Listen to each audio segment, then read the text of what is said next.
Hello peoples, this is a talk on astrology. Basically I'm going to be kind of changing people's ideas on it. Okay, so we'd have to first decide things that we have in common on how we feel about what it actually is. So I think we can first of all say that it involves the heavens, the sun, and the moon, and the changing of the seasons.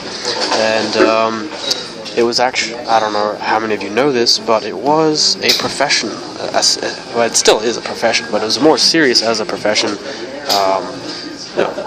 maybe several hundred years ago. And it's been around for a very long time, actually.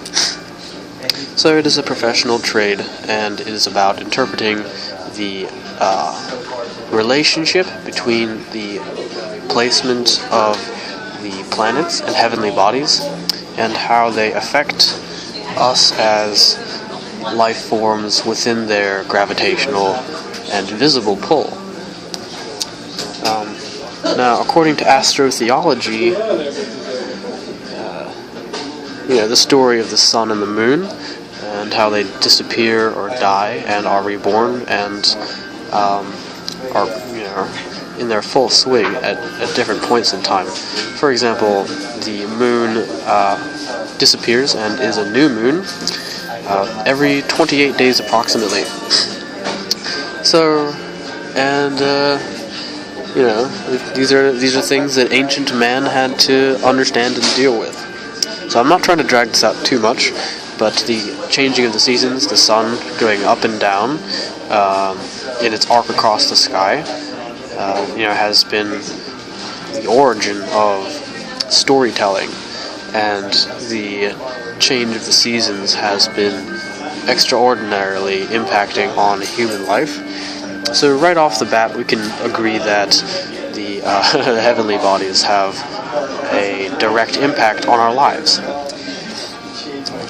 So, Hermes Trismegistus, Hermeticism, schools of thought, philosophy, yada yada yada. So this is the individual identity that supposedly created astrology and alchemy, and they're actually very, very intertwined. If you learn about astrology, you're picking up bits of alchemy with it. So the origins of myth, storytelling, most religions and mysteries come from the sky, and they caused man to think deeply about, their position forever, really. So, what I'm going to do, consider this the introduction to the astrology subseries of redefinitions, and what I'm going to do is take each planet into a focus, and, I'm going to meditate on them first of all, and, we're going to collectively decide what they mean. I'll throw you guys my ideas and opinions, and different spins on, how I feel it should be, and you guys can tell me your opinion. So, I'll start with the basic structuring of how it'll work, and it will be...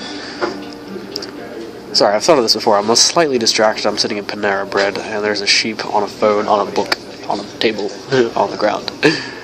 But anyways, yes. So each planet is a personality in our mind, and they're a voice in our head. They are they used to be gods, but they're something that captures the imagination.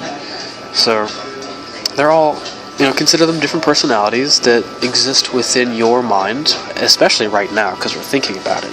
But they exist within your mind, and think of each of the constellations as different faces to these personalities, different scenarios and circumstances that these personalities are put in. They will act differently and be seen differently. It's not so much about good or bad, as in this situation is better than this one. It's more that this situation encompasses and entails A, B, C subpoints 1, 2, 3, and the relationship between the planets and the way that they interact is inspired by the elements and how the elements interact with each other.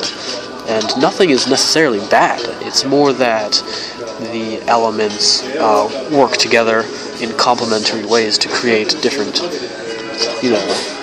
outcomes, different experiences for us to have.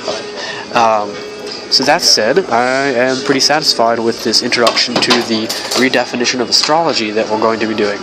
And I wish you all the best. Remember, we came from abundance, health, joy, prosperity,